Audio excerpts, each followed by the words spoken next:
2 ವಿಮಾನದಷ್ಟು ಚಿನ್ನ ಹಾರಿದ್ದು ಎಲ್ಲಿಗೆ? ಆ ನಿಗೂಢ ಸಂಪತ್ತನ್ನ ಕೊಳ್ಳೆ ಹೊಡೆದ್ರ ಪ್ರಧಾನಿ. ರಾಜಸ್ಥಾನದ ಭೂಮಿಯಲ್ಲಿ ನಿಜಕ್ಕೂ ನಡೆದಿದ್ದೇನು? ನಮಸ್ಕಾರ ಸ್ನೇಹಿತರೆ, ಈಗ ನೀವೊಂದು ರಸ್ತೆ ನೋಡ್ತಾ ಇದ್ದೀರಲ್ಲ, ಇದು ದಿಲ್ಲಿ ಜೈಪುರ್ ಹೈವೇ. ಸುಮಾರು 242 ಕಿಲೋಮೀಟರ್ ಉದ್ದದ ರಸ್ತೆ ಇದು.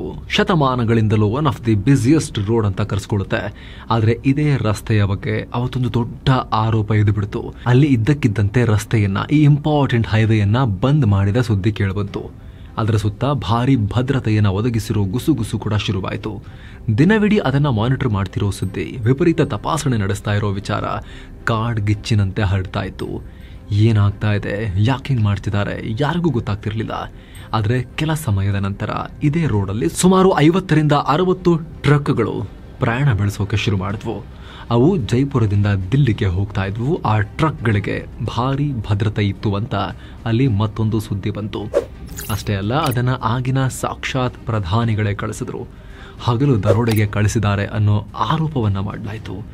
ಹಾಗಿದ್ರೆ ನಿಜಕ್ಕೂ ಅಲ್ಲಿ ನಡೆದಿದ್ದೇನು? ಅಷ್ಟಕ್ಕೂ ಆ ಟ್ರಕ್ಗಳು ಯಾರ್ದು? ಆ ಬ್ಯುಸಿಯೆಸ್ಟ್ ರೋಡನ್ನ ಒಂದು ದಿನ ಕಂಪ್ಲೀಟ್ ಬಂದ್ ಮಾಡಿದ್ದು ಯಾಕೆ? ಈ ಟ್ರಕ್ಗಳಿಗೂ ಭಾರತದ ಪ್ರಧಾನಮಂತ್ರಿಗೂ ಸಂಬಂಧ ಕಲ್ಪಿಸೋಕೆ ಏನು ಕಾರಣ?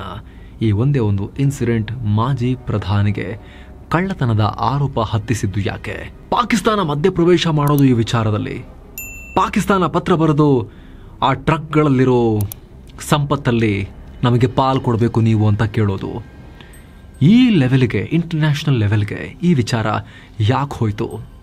ಸ್ನೇಹಿತರೆ, ಸಿನಿಮೀಯ ಅನಿಸೋ, ಆದರೆ ಸಿನಿಮೀಯ ಅನಿಸಿದರೂ ಕೂಡ ವ್ಯಾಪಕವಾಗಿ ರಿಪೋರ್ಟ್ ಆಗಿರೋ, ಸಾಕಷ್ಟು ಕಡೆ ದಾಖಲಿತವಾಗಿರೋ ಈ ವಿಚಾರದ ಬಗ್ಗೆ, ಈ ರೋಚಕ ಸಂಗತಿ ಬಗ್ಗೆ ನಾವು ಈ ವರದಿಯಲ್ಲಿ ನೋಡ್ತಾ ಹೋಗೋಣ. ಕಡೆ ತನಕ ಮಿಸ್ ಮಾಡಿದೆ ನೋಡಿ ಸ್ನೇಹಿತರೆ. ರನ್ಯಾ ಗೋಲ್ಡ್ ಸ್ಮಗ್ಲಿಂಗ್ ಕೇಸ್ ಬಿಟ್ಬಿಡಿ. ಸುಮಾರು 50 ವರ್ಷಗಳ ಹಿಂದೆ ಇದೇ ಗೋಲ್ಡ್ ಸ್ಮಗ್ಲಿಂಗ್ ಆರೋಪ ಯಾರ ಮೇಲೆ ಗೊತ್ತಾ? ಈ ದೇಶದ PM, ಪ್ರೈಮ್ ಮಿನಿಸ್ಟರ್ ಮೇಲೆ ಬಂದಿತ್ತು. ಭರ್ತಿ 2 ವಿಮಾನ ತುಂಬುವಷ್ಟು ಚಿನ್ನವನ್ನ ಆ ಪ್ರಧಾನಿ ಹೊತ್ಕೊಂಡು ಹೋದ್ರು, ಟನ್ಗಟ್ಟಲೆ ಚಿನ್ನ ದೋಚಿದ್ರು ಅನ್ನೋ ಆರೋಪ ಮಾಡಲಾಯಿತು. ಈ ರೀತಿ ಆರೋಪಕ್ಕೆ ತುತ್ತಾಗಿದ್ದು ಬೇರೆ ಯಾರೂ ಅಲ್ಲ, ದೇಶದ ಅತ್ಯಂತ ಪ್ರಬಲ ಪ್ರಧಾನಿಗಳಲ್ಲಿ ಒಬ್ಬರು, ಸ್ಟ್ರಾಂಗ್ ಲೀಡರ್ ಅಂತ ಕರೆಸ್ಕೊಳ್ಳೋ ಇಂದಿರಾ ಗಾಂಧಿ ಅವರು. ಸ್ನೇಹಿತರೆ, ಈ ಆರೋಪ ನಿಜಾನ ಸುಳ್ಳ? ಇದನ್ನು ಹೇಗೆ ವಿಶ್ಲೇಷಣೆ ಮಾಡ್ತೀರಾ? ಅದು ನಿಮಗೆ ಬಿಟ್ಟಿದ್ದು. ಆದರೆ ರಸ್ತೆ ಬಂದ್ನಿಂದಾಗಿ ಶುರುವಾಗಿ ಈ ಘಟನೆಗೆ ಸಿಕ್ಕ ತಿರುವುಗಳು, ಅದರ ಹಿಂದೆ ಹುಟ್ಟಿಕೊಂಡ ಕತೆ ಉಪಕತೆ ಯಾವ ಪತ್ತೇದಾರಿ ಸಿನಿಮಾಗೂ ಕಮ್ಮಿ ಇಲ್ಲ. ಆರಾಮಾಗಿ ಒಂದು ಒಳ್ಳೆ ಮೂವಿ ಮಾಡ್ಬೋದು. ಇಲ್ಲಿ ವೈಯಕ್ತಿಕ ದ್ವೇಷ ಬರುತ್ತೆ, ಅಧಿಕಾರ ದುರುಪಯೋಗದ ಆರೋಪ ಬರುತ್ತೆ, ಪ್ರಜಾಪ್ರಭುತ್ವ ವರ್ಸಸ್ ರಾಜಪ್ರಭುತ್ವ, ಹೆಣ್ಣಿನ ಸೌಂದರ್ಯ, ಹೊಟ್ಟೆ ಕಿಚ್ಚು, ಪಾಕಿಸ್ತಾನದ ಆಸ್ತಿ ಪಾಲು ಎಲ್ಲವೂ ಬರುತ್ತೆ. ಇಡೀ ಸ್ವತಂತ್ರ ಭಾರತದ ಇತಿಹಾಸದಲ್ಲಿ ಇದನ್ನು ಅಸ್ಪಷ್ಟ ಮತ್ತು ಅತ್ಯಂತ ನಿಗೂಢ ಕಾರ್ಯಾಚರಣೆ ಅಂತ ಕರೆಯಲಾಯಿತು. ಹಾಗಿದ್ರೆ ಬನ್ನಿ, ಲೇಟ್ ಮಾಡೋದು ಬೇಡ, ಈ ಅದ್ಭುತ ಸ್ಟೋರಿಯ ಒಳಗೆ ನಾವು ಇಳಿತಾ ಹೋಗೋಣ. ಈಗ ಸ್ನೇಹಿತರೆ, ಇದೆಲ್ಲ ಶುರುವಾಗೋದು ಮರುಭೂಮಿ ನಾಡು ರಾಜಸ್ಥಾನದಿಂದ. ಎಲ್ರಿಗೂ ಗೊತ್ತಿರೋ ಹಾಗೆ ರಾಜಸ್ಥಾನದಲ್ಲಿ ಜೈಪುರ ರಾಜಮನೆತನ ಇದೆ. ಸ್ವಾತಂತ್ರ್ಯ ಪೂರ್ವದಲ್ಲಿ one of the richest monarchy ಅಂತ ಇದನ್ನು ಕರೆಯಲಾಗ್ತಾ ಇತ್ತು. ಸ್ವಾತಂತ್ರ್ಯ ನಂತರವೂ ಕೂಡ ಇದಕ್ಕೆ ಅದರದೇ ಆದ ಸ್ಥಾನ ಇದೆ.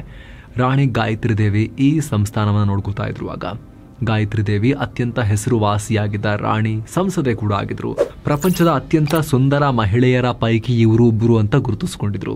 ಹೀಗಿರುವಾಗಲೇ 1975 ಬಂತು, 1975 ತುರ್ತು ಪರಿಸ್ಥಿತಿ ಸಂದರ್ಭ. ಆ ಟೈಮ್ನಲ್ಲಿ ಇವ್ರನ್ನ ದಿಢೀರಂತ ಅರೆಸ್ಟ್ ಮಾಡಲಾಯಿತು. ರಾಣಿ ಗಾಯತ್ರಿ ದೇವಿಯನ್ನ ತಿಹಾರ್ ಜೈಲಿಗೆ ಹಾಕಲಾಯಿತು. ಇಲ್ಲಿ ಈ ರಾಜಮಾತೆಯನ್ನ ಯಾಕೆ ಅರೆಸ್ಟ್ ಮಾಡಿದ್ರು, ಇವರ ಮೇಲಿದ್ದ ಆರೋಪ ಏನು, ಅದನ್ನು ಆಮೇಲೆ ಹೇಳ್ತೀವಿ. ಆದರೆ ಈ ಬಂಧನದ ಕೆಲ ದಿನಗಳಲ್ಲಿ ದೇಶದಲ್ಲಿ ಹೊಸ ಗುಸುಗುಸು ಶುರುವಾಯಿತು. ಇಂದಿರಾ ಗಾಂಧಿ ದೊಡ್ಡ ಸ್ಕೀಮ್ ಹಾಕಿದ್ದಾರೆ, ಏನೋ ಸಮಥಿಂಗ್ ಒಳಗೊಳಗೆ ನಡೆಸ್ತಾ ಇದ್ದಾರೆ ಅನ್ನೋ ಆರೋಪ ಬಂತು. ಈ ಮಧ್ಯದಲ್ಲಿ ಅಲ್ಲಿ ಇನ್ನೂ ಒಂದು ಸುದ್ದಿ ಹಬ್ಬಕ್ಕೆ ಶುರುವಾಯಿತು. ಅದು ಜೈಗಢ್ ಫೋರ್ಟ್ ಹಂಟಿಂಗ್. ಜೈಗಢ್ ಕೋಟೆ ಒಳಗಿದ್ದ ನಿಧಿಯನ್ನ ಇಂದಿರಾ ಗಾಂಧಿ ಹುಡುಕೋಕೆ ಶುರು ಮಾಡಿದ್ದಾರೆ ಅನ್ನೋ ಸುದ್ದಿ, ಏನೋ ನಡೀತಾ ಇದೆ ಅಲ್ಲಿ ಅನ್ನೋ ಸುದ್ದಿ ಹರಿಯೋಕೆ ಶುರುವಾಯಿತು. ವಿಚಾರ ಏನು ಅಂದರೆ, ಆ 50 ವರ್ಷಗಳ ಹಿಂದೆ ನಡೆದ ಈ ಹಂಟಿಂಗ್ನ ಕತೆ ಇವತ್ತಿನ ತನಕ ಕೂಡ ಬಗೆಹರಿದಿಲ್ಲ. ಅಂದಹಾಗೆ ಈ ಸ್ಟೋರಿಯ ಹಿನ್ನೆಲೆಯಿಂದ ಶುರು ಮಾಡೋದಾದರೆ ನಾವು ಸುಮಾರು 500 ವರ್ಷ ಫಾಸ್ಟ್ ಆಗಿ ಹಿಂದಕ್ಕೆ ಹೋಗಿ ಮತ್ತೆ ಬರಬೇಕಾಗತ್ತೆ. ಏನೋ ಸ್ನೇಹಿತರೆ, ಈ ವರದಿಯಲ್ಲಿ ಮುಂದುವರಿಯೋಕ್ಕಿಂತ ಮುಂಚೆ 7 Sands ಟೂರಿಸಂ ಕಂಪನಿ ಅಂಡಮಾನ್ಗೆ 4 ನೈಟ್ 5 ಡೇಸ್ ಟ್ರಿಪ್ ಆಯೋಜನೆ ಮಾಡಿದೆ.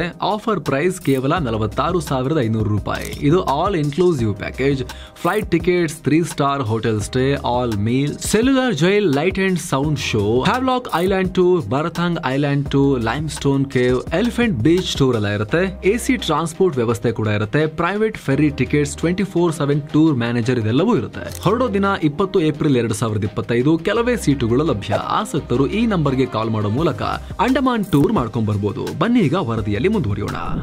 ಅದು 1581 ಟೈಮ್. ಮೊಘಲ್ ದೊರೆ ಅಕ್ಬರ್ಗೆ ಮಿಲಿಟರಿ ಕಮಾಂಡರ್ ಆಗಿದ್ದ ರಾಜ ಮಾನ್ ಸಿಂಗ್ ಈತ ಕಾಬೂಲ್ ಮೇಲೆ ದಾಳಿ ಮಾಡಿದ್ರು. ಮಾನ್ ಸಿಂಗ್ ಬಗ್ಗೆ ತುಂಬಾ ಜನ ಕೇಳಿರ್ಬೋದು. ಮಧ್ಯಯುಗದ ಭಾರತದಲ್ಲಿ ಗ್ರೇಟೆಸ್ಟ್ ಜನರಲ್ ಅಂತ ಇವ್ರನ್ನ ಕರೀತಾರೆ. ಸೊ ಅಕ್ಬರನ ಆದೇಶದ ಮೇರೆಗೆ ಇವರು ಅಫ್ಘಾನಿಸ್ತಾನದ ಮೇಲೆ ದಾಳಿ ಮಾಡಿದ್ರು. ಹೀಗೆ ವಾಪಸ್ ಬರುವಾಗ ಅಪಾರ ಸಂಪತ್ತನ್ನ ಕೂಡ ಹೊತ್ಕೊಂಡ್ಬಂದ್ರು ಲೂಟಿ ಮಾಡಿ. ಆ ಸಂಪತ್ತಿಷ್ಟು ಯಾರಿಗೂ ಗೊತ್ತಿಲ್ಲ ಕರೆಕ್ಟ್ ಲೆಕ್ಕ. ಆದ್ರೆ ಹೊತ್ಕೊಂಡು ಬಂದ ಸಂಪತ್ತನ್ನ ಆತ ಅಕ್ಬರ್ಗೆ ಕೊಡ್ಲಿಲ್ಲ. ಆಂಬರ್ ಫೋರ್ಟ್ ಅಂದ್ರೆ ಈಗ ನಾವು ಹೇಳೋಕೆ ಹೋಗ್ತಿದೀವಲ್ಲ, ರಾಜಸ್ಥಾನದ ಕೋಟೆ, ಅಲ್ಲಿ ಬಚ್ಚಿಟ್ರು ಅಂತ ದಾಖಲೆಗಳು ಹೇಳ್ತವೆ. ಹಾಫ್ ತಿಲಿಸ್ಮತ್ ಎ ಅಂಬೇರಿ ಅಥವಾ 7 ಮ್ಯಾಜಿಕಲ್ ಟ್ರೆಜರೀಸ್ ಆಫ್ ಅಂಬೇರ್ ಅಥವಾ ಆಮೇರ್ ಅನ್ನೋ ಪುಸ್ತಕದಲ್ಲಿ ಈ ನಿಧಿಯ ಉಲ್ಲೇಖ ಸಿಗುತ್ತೆ. ಆದ್ರೆ ಆ ಸಂಪತ್ತು ಎಲ್ಲಿತ್ತು, ಏನಾಯ್ತು, ಯಾರಿಗೂ ಗೊತ್ತಾಗಿರಲಿಲ್ಲ. ಕೆಲವರು ಕೋಟೆಯ ಗೋಡೆಯಲ್ಲಿದೆ ಅಂತ ಹೇಳಿದ್ರೆ, ಇನ್ನು ಕೆಲವರು ಕಲ್ಯಾಣಿ ಮಧ್ಯದಲ್ಲಿ ಇದನ್ನ ಅಡಗಿಸಿಟ್ಟಿದ್ರು ಅಂತ ಹೇಳ್ತಾ ಇದ್ರು.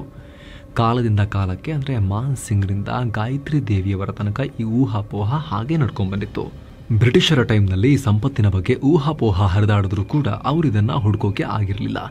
ಈ ಮಧ್ಯೆ 1975ರಲ್ಲಿ ಅಂದ್ರೆ ಇಂದಿರಾ ಗಾಂಧಿ ಸರ್ಕಾರ ಇದ್ದಾಗ ಸಂಜಯ್ ಗಾಂಧಿ ಅಂದ್ರೆ ಎಮರ್ಜೆನ್ಸಿ ಟೈಮ್ನಲ್ಲಿ ತಾಯಿಯನ್ನ ಬದಿಗೆ ತಳ್ಳಿ ಒಂಥರ ಅನಭಿಷಿಕ್ತ ಡಿಕ್ಟೇಟರ್ ತರ ಆಗಿದ್ರು ಸಂಜಯ್ ಗಾಂಧಿ.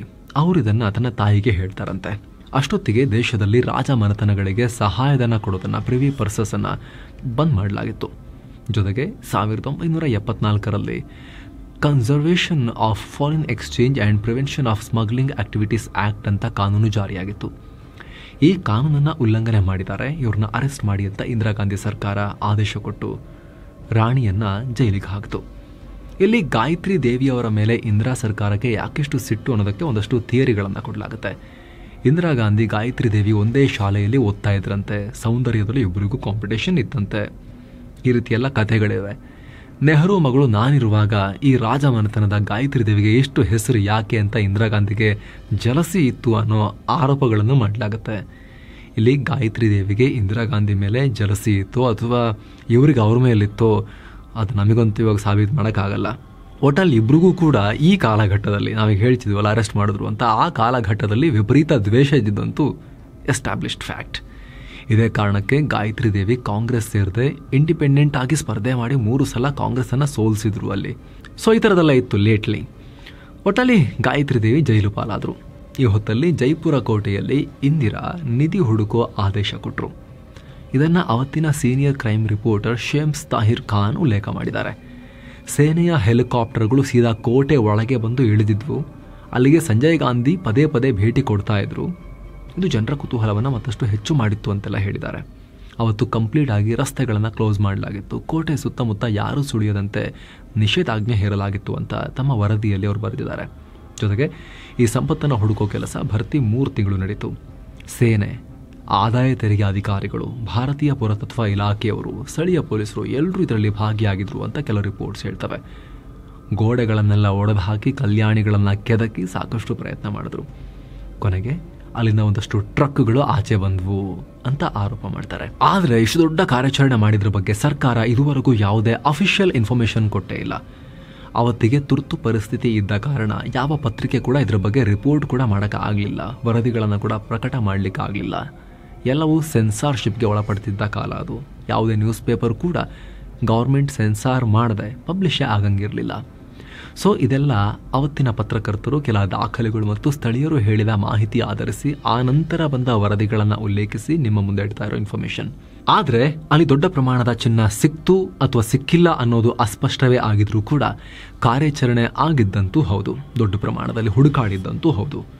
ಅದನ್ನು ನೋಡಿ ಪಾಕಿಸ್ತಾನ ಕೂಡ ನಾಲಿಗೆಯನ್ನು ಉದ್ದಕ್ಕೆ ಚಾಚಿ ಜೊಲ್ಲು ಸುರಿಸಿದ್ದು ಕೂಡ ಹೌದು. ನಮಗೂ ಪಾಲು ಬೇಕು ಅಂತ ಪಾಲಿನ ಹಕ್ಕು ಕೇಳಿದ ಪಾಕ್ ಪ್ರಧಾನಿ. ಎಲ್ಲಿದೆ ಸಂಪತ್ತು ಅಂದ್ರು ಇಂದಿರಾ ಗಾಂಧಿ. ಸ್ನೇಹಿತರೆ, ಜೈಪುರ ಕೋಟೆಯಲ್ಲಿನ ಈ ಚಿನ್ನದ ಹುಡುಕಾಟ ಒಂದು ಕಡೆ ದೇಶಾದ್ಯಂತ ಚರ್ಚೆಯಾಗಿ ಅಲ್ಲಿನ ಒಂದಷ್ಟು ಇನ್ಫಾರ್ಮೇಶನ್ ಕೂಡ ಲೀಕ್ ಆಗೋಕೆ ಶುರುವಾಯಿತು. ಅಪಾರ ನಿಧಿ ಸಿಕ್ಕಿದೆಯಂತೆ, ಅದನ್ನ ಟ್ರಕ್ಗಳು ತುಂಬಿಕೊಂಡು ಹೋದ್ವಂತೆ ಅನ್ನೋದು ಪಾಕಿಸ್ತಾನಕ್ಕೂ ತಲುಪ್ತು. ಆಗ ಪಾಕಿಸ್ತಾನದ ಪ್ರಧಾನಿಯಾಗಿದ್ದ ಜುಲ್ಫಿಕರ್ ಅಲಿ ಭುಟ್ಟೋ ಇಂದಿರಾ ಗಾಂಧಿಗೆ ಲೆಟರ್ ಬರೆದ್ರು. ಅದು 1976 ಆಗಸ್ಟ್ ತಿಂಗಳಲ್ಲಿ ಬರೆದ ಅಫಿಷಿಯಲ್ ಪತ್ರ. ನೋಡಿ ಸನ್ಮಾನ್ಯ ಇಂದಿರಾ ಗಾಂಧಿ ಅವರೇ, ನಿಮ್ಮ ಸರ್ಕಾರದಿಂದ ಒಂದು ಆದೇಶ ಹೊರಬಿದ್ದಿರೋದು ನಮ್ಮ ಗಮನಕ್ಕೆ ಬಂದಿದೆ. ಜೈಪುರ ಕೋಟೆಯ ಸಂಪತ್ತನ್ನು ವಶಕ್ಕೆ ತೆಗೆದುಕೊಳ್ಳೋಕೆ ನೀವು ಆದೇಶ ಕೊಟ್ಟಿದ್ದೀರಿ. ಪಾರ್ಟಿಷನ್ ಸಂಪತ್ತಿನ ಹಂಚಿಕೆ ಪ್ರಕಾರ ಅದು ಪಾಕಿಸ್ತಾನಕ್ಕೂ ಪಾಲಿದೆ. ನೀವಿದನ್ನು ಪರಿಗಣಿಸಬೇಕು ಅಂತ ಪಾಕ್ ಪ್ರಧಾನಿ ಲೆಟರ್ ಬರೆದು ಹಕ್ಕನ್ನು ಮಂಡಿಸ್ತಾರೆ. ಅಂದರೆ ಪಾಕಿಸ್ತಾನ ಬೇರೆಯಾದಾಗ ಇಲ್ಲಿನ ಸಂಪತ್ತಲ್ಲಿ ಅರ್ಧ ಪಾಲು ಕೊಡಬೇಕಾಗಿತ್ತು. ಸೊ ಆಗ ಈ ಆಸ್ತಿ ಬಗ್ಗೆ ಗೊತ್ತಿರಲಿಲ್ಲ, ಈಗ ಸಿಕ್ಕಿದೆ. ಹಳೆಯ ಆಸ್ತಿ ಇವಾಗ ಸಿಕ್ಕಿದೆ. ಸೊ ನಿಯಮದ ಪ್ರಕಾರ ನಮ್ಮದು ಪಾಲಿದೆ ಅನ್ನೋದು ಪಾಕ್ ಪ್ರೈಮ್ ಮಿನಿಸ್ಟರ್ ಜುಲ್ಫಿಕರ್ ಅಲಿ ಭುಟ್ಟೋ ಮಂಡಿಸಿದ್ದ ಹಕ್ಕು. ಆದರೆ ಇದಕ್ಕೆ ಆರಂಭದಲ್ಲಿ ಇಂದಿರಾ ಗಾಂಧಿ ರಿಯಾಕ್ಟ್ ಮಾಡಲಿಲ್ಲ. ಆದರೆ 5 ತಿಂಗಳ ಬಳಿಕ ಇಂದಿರಾ ಗಾಂಧಿ ಕೂಡ ಪತ್ರ ಬರೆದು ರಿಪ್ಲೈ ಕೊಡ್ತಾರೆ. ಭುಟ್ಟೋ ಅವರು ಕ್ಲೇಮ್ ಮಾಡಿದ್ದರ ಬಗ್ಗೆ ನಾನು ಕಾನೂನು ತಜ್ಞರ ಸಲಹೆ ಪಡ್ತಿದ್ದೀನಿ, ಆದರೆ ಅವರು ನಿಮಗೆ ಯಾವುದೇ ಹಕ್ಕಿಲ್ಲ ಅಂತ ಹೇಳಿದ್ದಾರೆ. ಅಲ್ಲದೆ ನೀವು ಹೇಳಿದಂತೆ ನಮಗೆ ಯಾವ ನಿಧಿ ಸಿಕ್ಕೂ ಇಲ್ಲ ಅಂತ ಇಂದಿರಾ ಗಾಂಧಿ ಹೇಳ್ತಾರೆ. ದೇಶದ ಮುಂದೆ ಕೂಡ ಅಫಿಷಿಯಲ್ ಆಗಿ ಇಂದಿರಾ ಗಾಂಧಿ ಅದೇ ಉತ್ತರವನ್ನ ಕೊಡ್ತಾರೆ. ಸೊ ಈ ರೀತಿ ಅಸ್ಪಷ್ಟವಾಗಿ ಈ ವಿಚಾರವನ್ನ ಮುಗಿಸೋ ಪ್ರಯತ್ನ ನಡೆಸಲಾಯಿತು. ಅವಾಗ ಯಾವುದೇ ಕ್ಲಾರಿಟಿ ಇಲ್ಲದೆ. ಆದ್ರೆ ಒಂದಷ್ಟು ಪ್ರಶ್ನೆಗಳನ್ನ ಕೇಳಲಾಗುತ್ತೆ. ಸಿಕ್ಕಿಲ್ಲ ಅಂದ್ರೆ ಅವತ್ತು ರೋಡ್ ಬಂದ್ ಮಾಡಿದ್ ಯಾಕೆ? ನೀವು ಕಂಡಲ್ಲಿ ಅರೆಸ್ಟ್ ಮಾಡಿ ಅಂತ ನಿಷೇಧಾಜ್ಞೆ ಹೇರಿದ್ ಯಾಕೆ? ರಾಣಿಯನ್ನು ಅರೆಸ್ಟ್ ಮಾಡಿ ಜೈಲಿಗೆ ಹಾಕಿದ್ ಯಾಕೆ? ಜೊತೆಗೆ ತುರ್ತು ಪರಿಸ್ಥಿತಿ ಟೈಮ್ನಲ್ಲಿ ನ್ಯೂಸ್ ಪೇಪರ್ಗಳು ರಿಪೋರ್ಟ್ ಮಾಡೋಕೆ ಅವಕಾಶವೇ ಇರದ ಟೈಮ್ನಲ್ಲಿ ಈ ಕಾರ್ಯಾಚರಣೆ ನಿಮ್ಮ ಮಗನನ್ನ ಮುಂದೆ ಬಿಟ್ಟು ಮಾಡಿದ್ ಯಾಕೆ? ಸಂಜಯ್ ಗಾಂಧಿ ಪದೇ ಪದೇ ಕೋಟೆ ಒಳಗೆ ಹೋಗಿದ್ದು ಯಾಕೆ? ಈ ರೀತಿ ಸಾಕಷ್ಟು ಪ್ರಶ್ನೆಗಳನ್ನ ಇವತ್ತಿಗೂ ಕೇಳಲಾಗತ್ತೆ. ಜೊತೆಗೆ ಸ್ನೇಹಿತರೆ, ಈ ಸ್ಟೋರಿಯಲ್ಲಿ ಇನ್ನೂ ಒಂದಷ್ಟು ಈ ಮೌಢ್ಯದ ನಂಬಿಕೆಗಳು, ಭಯಾನಕವಾಗಿರೋ ವಿಚಾರಗಳು, ಟ್ವಿಸ್ಟ್ಗಳು, ಆ ರೀತಿದೆಲ್ಲ ಸ್ಟೋರಿ ಹೇಳ್ತಾರೆ. ಬಟ್ ಅವುಗಳನ್ನು ನಾವು ಇವುಗಳಲ್ಲಿ ಮಿಕ್ಸ್ ಮಾಡೋದು ಬೇಡ ಅಂತ ನಿಮಗೆ ಹೇಳಲಿಲ್ಲ. ಈ ಸ್ಟೋರಿಯ ವೇಟೇಜೇ ಕಮ್ಮಿ ಆಗ್ಬಿಡುವುದು. ಆ ರೀತಿ ತೀರಾ ಭಯಾನಕವಾಗಿರೋ, ಕಾಲ್ಪನಿಕ ಅನಿಸುವಂತಹ ಈ ಸೂಪರ್ ನ್ಯಾಚುರಲ್ ವಿಚಾರಗಳನ್ನೆಲ್ಲ ಇದರಲ್ಲಿ ಮೆನ್ಷನ್ ಮಾಡ್ತಾರೆ. ಆ ಭಾಗದಲ್ಲಿ ದಂತಕತೆ, ಈ ಬಾಯಿ ಮಾತಲ್ಲಿ ಜನ ಮಾತಾಡ್ಕೊಂತ ಕಥೆಗಳು ಹರಡ್ತಾವಲ್ಲ, ಆ ರೀತಿಯೆಲ್ಲ ಈ ಸ್ಟೋರಿಗೆ ಮಹತ್ವ ಇದೆ ಆ ಭಾಗದಲ್ಲಿ. ಅದೆಲ್ಲ ನಾವು ಸೇರ್ಸೋಕೆ ಹೋಗಿಲ್ಲ.